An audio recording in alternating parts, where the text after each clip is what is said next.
Hey everyone, I'm Sharon Florentine. I am the editorial director here at the Cyber Risk Alliance Channel Brands. And I'm here today with Jake Alosco. He is the VP of Global Partnerships at Valence Security. And today we're going to be talking about channel programs and startups. And many startups don't understand the value of beginning their life journey with a channel program. And Jake is working with large vendors like AWS to encourage them to do just that. So, Jake, introduce yourself and tell us a little bit about what you're doing there at Valence. Yeah, absolutely. So Jake Alosco, I am a longtime channel guy. I think I'm now sitting at my sixth or seventh startup. Building channels from scratch is a very big passion of mine.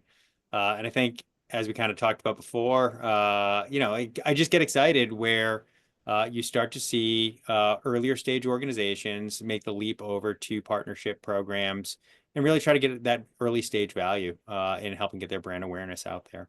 Yeah.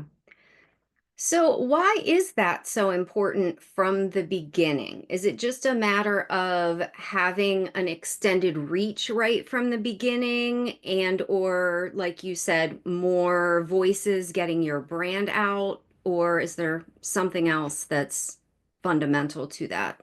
Yeah, I think as you kind of get past that seed round, you've figured out what your messaging is, you understand who your target audience is.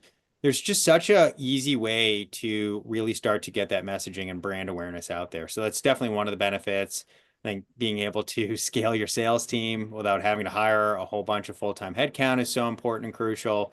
And then just getting reach that's a little bit easier is just so important to early stage business, right? I mean, I think you just get in this mindset of, oh, we have to go at it on our own all the time when there's a lot of people out there that are actively selling some newer technologies into the marketplace. Yeah. So, if you don't have a channel program right from the start, are you doomed? I And don't. Yeah, and sorry. should you there's still value obviously in, coming in at a later date and spinning up a channel program. Of course, you're not doomed. No, I do think though, as you start to get engaged with partners in this earlier kind of motion, making sure that you're just doing the right things, right? If somebody does bring you into an engagement, make sure to work with them on it.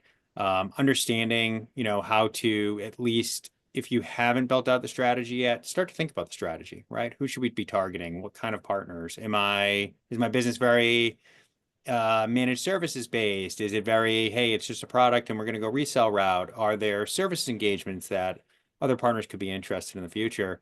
I think it is good to have a strategy and plan. So if you decide, hey, we're not going to roll out till, later Series A or early Series B, you at least have the strategy in place and you feel like you're ready to push that forward as you go. Okay. And finally, do you have any quick tips for success when a startup is spinning up a channel program? Like in a nutshell, what are the things you absolutely have to nail? Make sure to get your margins correct. So I think leading with some higher margins is always a really good way to start to get your brand recognition out there.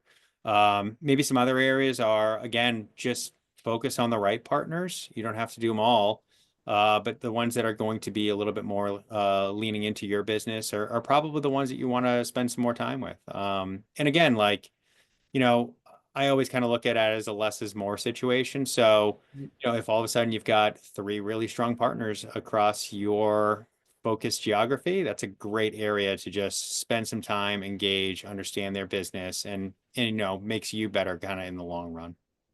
Gotcha.